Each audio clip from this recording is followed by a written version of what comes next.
Start the journey meditation. I find my guide and I are standing in a very large room. I can feel that it's a big room, and it's full of what looks like a really dense zero visibility fog.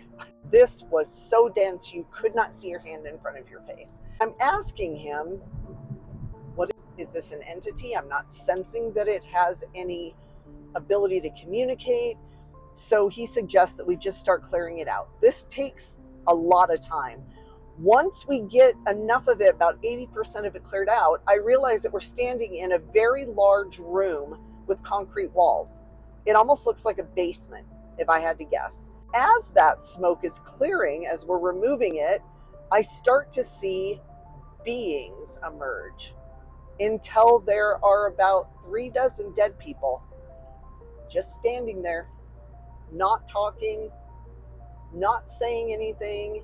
In the very front of them is a man who's dressed in a brown suit. He looks by his dress like he's from the late 1800s, early 1900s. It's hard to tell. Men's suits fashion didn't change a whole lot over time. He sort of steps forward and doesn't introduce himself, but indicates that he's the leader of them. He said that, I realize we're all dead. And then he jokes about having taken his work home with him, so he's not really surprised, which leads me to think that either he was a funeral director or possibly a minister of some kind, but he's referring to these people as his flock, his words. And he says that we weren't really sure what happened next, so I thought it was best if we just sort of stayed together. Well, he's not inherently evil, but I'm wondering now if all of that smog or smoke or whatever it is that we're seeing is maybe some kind of spiritual pollution. I realize that sounds insane, from all of these dead people having been there for a while. The way he's describing these folks, he feels familiar, so at least some of them were related to him. So I explained that no, he doesn't need to stay. Thank him for watching out for people, even though he may have been the reason they were stuck. I don't know. And we open a doorway to cross them all. He waits and lets them all go in front of him, which also leads me to think that maybe he was some sort of a servant of the people.